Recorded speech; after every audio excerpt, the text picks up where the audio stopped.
Attention, si ton but c'est de ressembler à ça ou encore à ça, tu peux tout de suite partir de cette vidéo. Les fessiers que tu vois sur ces photos sont faux. C'est soit des injections de graisse, soit des implants, ou parfois même les deux. Les filles que tu vois sur ces photos ne sont pas sportives pour un clou, et ce genre de physique véhicule une image totalement névrosée et vulgaire des pseudo-standards de beauté actuels. Cette vidéo s'adresse donc à celles et ceux qui n'ont pas peur de s'entraîner dur afin d'obtenir des résultats dont ils seront fiers. Voici des exemples de physique atteignables naturellement selon votre morphologie, si vous êtes plutôt fine, plutôt un peu plus épaisse, ou alors un mélange des deux. Pour les hommes, voilà pour un physique un peu plus épais et un physique un peu plus fin. Bonne vidéo. Vu que ça fait super longtemps que j'ai pas posté, je vais me présenter très rapidement pour ceux qui me connaissent pas. Du coup, moi c'est Kylian, j'ai 25 ans, je suis coach sportif diplômé. Je travaille sur Paris et l'Île-de-France principalement. Yeah boy, come on! J'ai mis quelques vidéos sur YouTube à l'époque, j'en ai même une qui a atteint quasiment les 40 000 vues je crois, celle sur les pancakes protéinés. Du coup c'était cool, mais avec le boulot etc, avec les études, j'avais pas trop le temps de poster régulièrement. Et du coup au fur et à mesure j'ai commencé à lâcher l'affaire. Mais vu que là je compte reprendre sérieusement les vidéos sur YouTube, je me permets très rapidement de me représenter pour ceux qui savent pas qui je suis. Pour la petite histoire, les fessiers chez moi c'est vraiment un point faible de malade. Alors j'ai été gâté génétiquement sur les quadrilles, les adducteurs et les ischios, mais les fessiers vraiment j'ai pas gagné à la loterie. Et ces derniers temps j'ai beaucoup travaillé, je me suis beaucoup renseigné, j'ai beaucoup recherché, j'ai testé sur des clients et sur moi-même et je suis parvenu à trouver pas mal de solutions pour justement faire grossir les fessiers. Et chez moi c'est assez incroyable de faire grossir les fessiers. J'ai toujours dit aux gens de ne pas aller chercher des conseils chez des gens qui avaient un point fort. C'est-à-dire que si quelqu'un a un point fort pec, c'est pas à lui qu'il faut aller lui demander des conseils sur les pecs, parce qu'un point fort en général c'est quelque chose de génétique. C'est-à-dire que ce gars-là quoi qu'il fasse il aurait eu des gros pecs dans tous les cas. Donc le mieux c'est d'aller voir des gens qui avaient des points faibles et qui ont réussi à justement trouver des solutions pour faire progresser ces points faibles. Et sur le fessier pour le coup là j'y suis arrivé. C'est notamment grâce aux recherches du docteur Brett Contreras, qui est d'ailleurs l'inventeur du hip thrust, le mouvement le plus connu pour les fessiers, le mouvement le plus pratiqué, un mouvement de fille comme certains disent, mais bande de tocards, il n'y a pas de mouvement de fille, il n'y a pas de mouvement de mec. Un fessier puissant, un fessier volumineux, c'est très important, surtout pour protéger la colonne vertébrale, pour décharger un peu le travail des lombaires. Donc pour protéger, pour avoir une colonne vertébrale en bonne santé. Donc il n'y a pas de mouvement de fille, il n'y a pas de muscle de fille, bref. Donc grâce à ces travaux et grâce à ces papiers et ceux de beaucoup d'autres aussi docteurs comme Mike Israetel, etc., j'ai pu parvenir à créer cette séance qui, selon moi, est une séance parfaite pour développer les fessiers et les ischio-jambiers. Assez parlé de moi, on passe direct à la vidéo fessier. Si tu veux soutenir mon travail gratuitement, tu peux aimer et partager la vidéo avec tes amis, t'abonner à la chaîne, ça aide vraiment beaucoup et ça ne coûte strictement rien. Du coup on attaque la séance avec l'exercice numéro 1 et l'exercice numéro 1 c'est du box squat. Alors pourquoi du box squat par rapport à du squat classique ? Tout simplement parce que le box squat il va surcharger la chaîne postérieure, donc les fessiers et les ischio-jambiers au niveau du bas du corps, plutôt que de surcharger les quadriceps comme sur un squat classique. Donc là on va me dire ouais mais si tu mets la barre basse on va aussi solliciter les ischios et les fessiers blablabla. Ouais mais le squat barre basse déjà faut savoir le faire et la plupart des gens ne savent même pas faire un squat barre basse, ne savent même pas comment placer la barre sur leur dos, ne savent même pas comment poser leurs mains sur la barre, bref. Donc là on est quasiment sûr d'avoir un désastre. Et aussi le squat barre basse, donc sans la boxe, ça va énormément engager les lombaires, le bas du dos. Et là ce qu'on veut c'est vraiment focus sur les ischios et les fessiers. Donc le box squat c'est mieux, à mon sens, à ce niveau-là, pour développer purement les ischios et les fessiers. Le fait d'être sur la boxe, on peut rester complètement droit au niveau du torse, j'ai pas besoin de me pencher vers l'avant, donc la barre peut être haute. Mais le fait d'avoir la barre haute, ça veut pas dire que les quadriceps vont être plus engagés, loin de là. Là, regardez, là par exemple, je m'assois loin sur l'arrière, donc mes genoux ne dépassent pas du tout de la pointe de mes pieds, donc il n'y a pas énormément de tension sur mes quadrilles, même s'il y en a toujours, étant donné que c'est un mouvement complet, il y a toujours de la tension sur mes quadrilles, mais la plupart de la tension et sur mes ischios et sur mes fessiers. Au niveau de la mise en place de l'exercice, il faudra trouver soit une box, soit un banc assez rigide, ou alors comme je l'ai fait moi, rajouter un disque pour rendre ça un peu plus rigide ou pour adapter la hauteur. Et justement, en parlant de hauteur, ce qu'on veut c'est avoir la box ou le banc à peu près à la hauteur des genoux, pour qu'une fois assis sur la box, on soit au niveau de la parallèle. Si on cherche à arriver au niveau de la parallèle, c'est pour stimuler au maximum les ischio-jambiers et les fessiers. On pourrait mettre la box un petit peu plus haut, ça aurait super qualité au niveau athlétique, mais par contre niveau stimulation musculaire, on serait un petit peu réduit. Ou alors on pourrait mettre la box un petit peu plus bas, par contre à ce moment-là on engagera un petit peu plus les quadriceps et les lombaires. Le deuxième mouvement ça va être les hip thrusts à la Smith Machine. Les hip thrusts c'est un mouvement génial, dans le sens où c'est un des rares exercices qui va mettre le fessier en tension maximale au moment de la contraction. La plupart des autres exercices, par exemple le squat, le soulevé de terre, ou alors encore les fentes, mettent le fessier en tension maximale au moment de l'étirement. Et c'est génial, ce sont de super exercices pour développer le fessier. Mais quand on parle d'un point faible, ou alors quand on veut spécifiquement développer une zone, il faut aussi lui mettre de la tension directe. Le fait d'être à la Smith Machine, on va pouvoir ici isoler la partie haute du mouvement, c'est-à-dire la partie où le fessier est le plus en tension. C'est là qu'il faut faire la différence entre l'amplitude complète et l'amplitude active. Ceux qui me connaissent savent qu'en libre, je monte très haut au hip thrust. Par exemple, je peux faire des séries de 10, quasiment à 300 kg. Mais c'est pas pour autant que je travaille mes fessiers plus que sur cette variante à la Smith Machine alors que je mets moins lourd. Lorsque je fais mes hip thrusts en libre, je sollicite énormément mes lombaires et mes ischios pour aider au mouvement. Mes fessiers s'en voient donc moins sollicités. Sur cette variante à la Smith Machine, je rajoute en plus un élastique au niveau de mes genoux pour vraiment pouvoir pousser mes genoux contre l'élastique afin d'engager au maximum mes fessiers moyens et mes petits fessiers. Ce qui en fait donc une super variante pour travailler la totalité du fessier. Je vais bientôt faire un tutoriel dans lequel je vais expliquer tout ce qu'il y a à savoir sur le hip thrust de A à Z, donc restez connectés pour ça.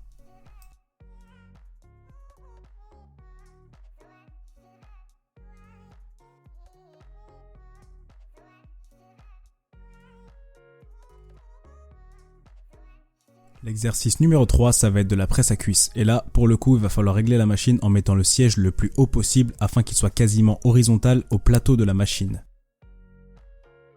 Ici, je vous montre bien l'alignement que je veux avoir au niveau de mes jambes, c'est-à-dire mes genoux directement en ligne avec mes talons afin de pouvoir vraiment pousser dans les talons plutôt que de pousser dans les pointes de pied et donc activer beaucoup trop de quadriceps. Là, vous me voyez en amplitude pleine, je descends doucement, j'absorbe vraiment la charge avec mes muscles pour les mettre au maximum sous tension. Je pousse les genoux vers l'extérieur et vraiment, encore une fois, je pousse au maximum dans mes talons plutôt que dans la pointe de pied.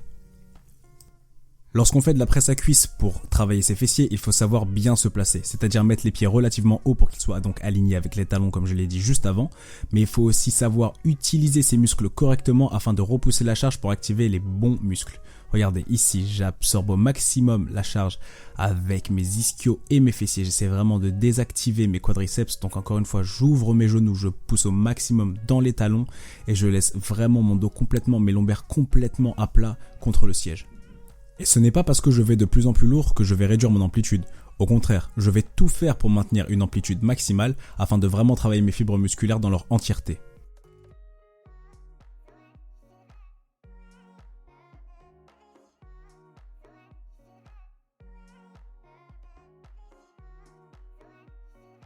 Allez, on passe au quatrième exercice. Et le quatrième exercice, ça va être du pull through. Ou alors en français, du tirage à la corde entre les jambes à la poulie basse. On va l'appeler comme ça. Du coup, celui-là, à l'instar du hip thrust, c'est un des rares mouvements sur lequel on peut mettre le fessier en tension maximale au moment de la contraction avec une charge plutôt correcte. C'est par contre un exercice sur lequel il va falloir être très précis sur l'exécution et le placement des poulies. Le but, ce n'est pas d'avoir la poulie le plus bas possible, parce que là on travaillerait un petit peu trop les ischio-jambiers. Au contraire, ce qu'on veut c'est la remonter un tout petit peu pour la mettre plus dans l'angle des fibres musculaires du fessier. Au niveau de la position, il va falloir bien se placer pour éviter d'être tiré en arrière par le contrepoids. Une fois qu'on a la corde dans les mains, il faudra avancer, ouvrir les pointes de pied vers l'extérieur, bien ouvrir les genoux et commencer le mouvement en se penchant vers l'avant tout en laissant passer la corde entre les jambes. Au moment de la remontée, on va chercher à pousser le bassin vers l'avant au maximum pour contracter les fessiers et les ischio-jambiers. Comme vous pouvez le voir sur la vidéo, le haut de mon dos est légèrement arrondi. C'est volontaire, c'est pour éviter de venir surcambrer au niveau des lombaires et du coup de mettre ma colonne vertébrale en danger. Il faudra donc faire un effort de gainage pour mettre un maximum de tension sur les fessiers et faire venir le mouvement du bassin et non pas de la colonne vertébrale.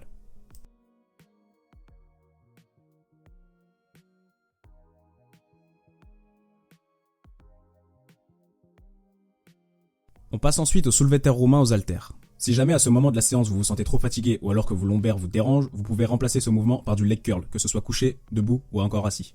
Notez bien que le leg curl c'est une isolation pour les ischio-jambiers. Le fessier sera donc désactivé. Mais vous inquiétez pas, si vous choisissez de faire du leg curl, le mouvement d'après, qui sera d'ailleurs le dernier mouvement de la séance, sera un pur focus fessier.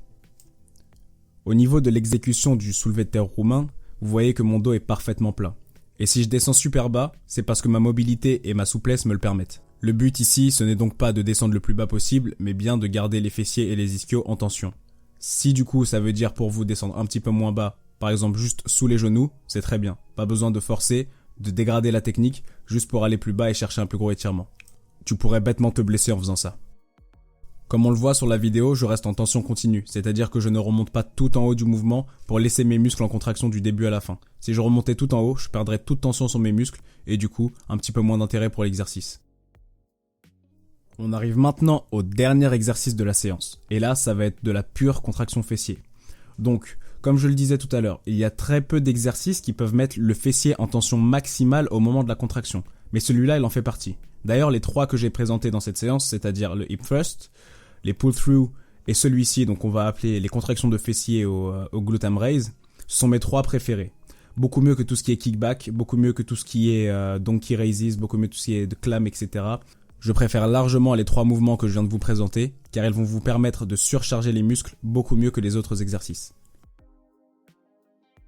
Si vous n'avez pas de GHD, d'ailleurs c'est le nom de la machine qui est ici, GHD, si vous n'avez pas cette machine dans votre salle, ne vous inquiétez pas, je vais tout de suite vous montrer une petite alternative qui va vous permettre de réaliser cet exercice n'importe où.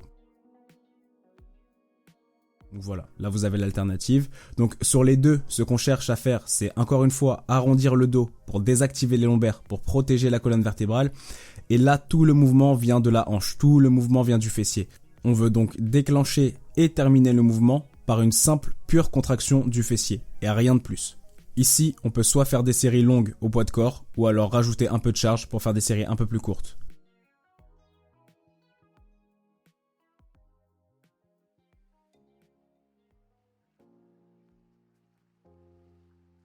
Pour finir, on va superseter chaque série de relevés de fessiers avec des abductions à l'élastique. Si vous n'avez pas d'élastique, pas de panique, vous pouvez faire les abductions à la machine.